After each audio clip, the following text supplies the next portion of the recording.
वर्षों से त्यागतपस्या का जीवन जी रही थी। क्या प्रकृति ने उसे इतना सुगठित रूप, सौंदर्य, यौवन इसलिए दिया था कि वह इसे यूं ही खत्म कर लेती?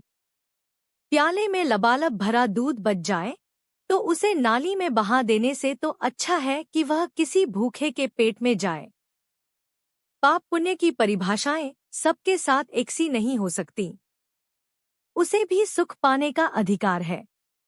वह सुख ढूंढने कहीं बाहर तो नहीं गई थी, सुख खुद उसके घर आया था, फिर वह उसे क्यों दुत्कार देती? शायद ईश्वर को उसके अकेलेपन पर तरस आ गया हो। शायद ईश्वर खुद अभय के रूप में उसे सार्थक करने आया हो। कितना अजीब था जब 10 वर्ष पूर्व उसका पति अपनी पूर्व प्रेमिका से विवाह कर उसे छोड़ गया था, तो उसके खिलाफ कोई खड़ा नहीं हुआ था। पर अब अभय के उसके घर आने जाने पर लोग पीठ पीछे टिप्पणी शुरू कर चुके थे। स्त्री के लिए यह समाज आज भी कितना क्रूर है।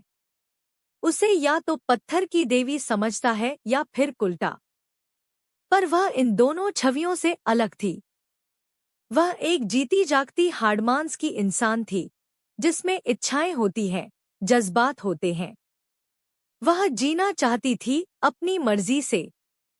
वह किसी को धोखा नहीं दे रही थी, किसी का कुछ छीन नहीं रही थी। वह दुविधा में थी तो बस इसलिए कि अभय की जिंदगी में एक और लड़की थी, जिसका पता उसे बहुत बाद में चला था, वरना वह अभय के साथ इतना आगे नहीं बढ़ी होती। अब पीछे लौटना मुश्किल था, पर किसी का हक छीनना उसने कभी नहीं सीखा था। वह लड़की अभय की मंगेतर थी। 5 वर्षों से उससे जुड़ी थी और उसे बहुत प्यार करती थी। पता नहीं अभय उसे कितना प्यार करता था, पर वह उससे ही विवाह करने के लिए दृढ़ प्रतिज्ञ था। वह यह बात भी जानती थी कि अभय जीवन भर के लिए उसका नहीं हो सकता। उसे एक दिन जाना ही है, पर वह कल के बारे में नहीं सोचना चाहती थी। वर्तमान का नशा उस पर हावी था। वह तो यह भी नहीं सोच पा रही थी कि अपनी भावी पत्नी को धोखा देकर उसके पास आने वाला उसे कभी भी छल सकता है। आखिर एक दिन अभय चला गया। जाना ही था, पर इतनी जल्दी और इस तरह चला जाएगा, उसने सोचा तक न था। एक झटके में वह सब हो गया जो नहीं होना चाहिए था। उसने उसके विश्वास, उसके प्रेम, उसकी भावना की कुर्बानी दे दी, वह भी महज अपने क्षुद्र स्वार्थ के लिए। वह कुछ दिनों के लिए उसके साथ रहने आई उसकी चचेरी छोटी बहन पर आसक्त हो गया। हालांकि इसमें बहन का भी बड़ा हाथ था। उसके मना करने पर वह विरोध पर उतर आया और एक दिन गुस्से में चला गया, तो फिर कभी नहीं लौटा। वह तो उसकी भावी पत्नी के लिए खुद को मना चुकी थी, पर उसकी इस लंपटता को वह नहीं सह पाई। तो क्या उसका पहला आकलन ही सही था कि अभय एक लंपट पुरुष है? क्या उसे अकेली स्त्री जानकर उसके पास आया था? क्या उसके लिए देह ही एक सच था? शायद हाँ। शांति ने एक बार उससे कहा भी था वह स्त्री को करीब से जानना चाहता है। भावी पत्नी विवाह पूर्व इसकी इजाजत नहीं देती तो इधर-उधर भटकता रहता है। उसने सोचा था उसे पाकर उसकी भटकन समाप्त हो जाएगी, पर नहीं। उसने साबित कर दिया कि आदतें नहीं बदलती। उसके बाद भी वह दूसरी स्त्रियों में रुचि लेता रहा, उन्हें शिकार बनाता रहा। बहन के मामले में तो उसने हद ही कर दी। वह उसके ही घर में उसके ही सामने उससे संबंध बनाना चाहता था।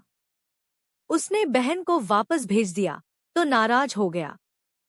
जाने कैसे उसने सोच लिया था कि वह उसके साथ के लिए कुछ भी कर सकती है, कुछ भी। पर वह इतनी कमजोर नहीं थी। वह कहता था कि वह उसके जैसी बने, क्षणों में जीने वाली, जहां और जिसके साथ रहे उसी के साथ मस्त। पर वह उसके जैसी नहीं हो सकती थी। कितना प्यार किया था उसने अभय से। उसके लिए सब कुछ छोड़ दिया था। इहलोक परलोक, दीन धर्म सब। हर जगह बस उसे ही देखती थी, उसी में जीती थी। फिर भी वह चला गया। उसका अपराध था तो बस इतना कि वह जितनी उसकी थी उतना ही उसे अपना बनाना चाहती थी। पर वह किसी का नहीं था, न हो सकता था, भविष्य में भी शायद ही हो सके। किसी का होने के लिए जिस समर्पण की जरूरत होती है वह उसमें नहीं थी। वह सोचता था दे देना ही पर्याप्त है। वह नहीं जानता था कि देह में मन आत्मा जैसी चीज भी होती है। प्रेम में धूर्तता, चालाकी, स्वार्थ और दुनियादारी जैसी चीज नहीं होती। उसमें ये चीजें नहीं थी। तभी तो वह प्रेम कर सकी, पर वह तो सब कुछ साथ लेकर चलता रहा। जब भी वह इन सब से अलग रहा, वह उसे देव पुरुष लगा, बेहद अपना लगा, प्रेम कर सका। पर जब भी दुनियावी छायाएं उसके साथ रहीं, वह बेहद अश्लील, कामुक और क्षुद्र लगा। वह उसका यह रूप देखकर तड़प उठती थी, अवसाद में चली जाती थी। शायद यही उसका असली रूप था। शायद सभी पुरुष उसके जैसे होते हैं। वे प्रेम नहीं करते, बस प्रेम का खोल चढ़ाए रहते हैं। वे कहते हैं प्रेम करते हैं, मरकर ही अलग हो सकते हैं, पर सब झूठ होता है। अभय भी एक झूठ था, फिर भी वह उसे प्रेम करती रही। शायद इसे ही मृगतृष्णा कहते हैं। प्रेम रूपी जल का आभास उसे भी दौड़ाता रहा था। आज फिर होली है। वह घर की खिड़की से कॉलोनी में होली खेलते लोगों को देख रही है और सोच रही है कि वह भी उनमें शामिल हो जाए। आखिर कब तक अभय के चले जाने का गम मनाएगी? होली बार बार हमजोली की तरह नहीं आएगी। वह उमंग में भरकर बाहर निकली और कुछ ही देर में रंगीन हो गई।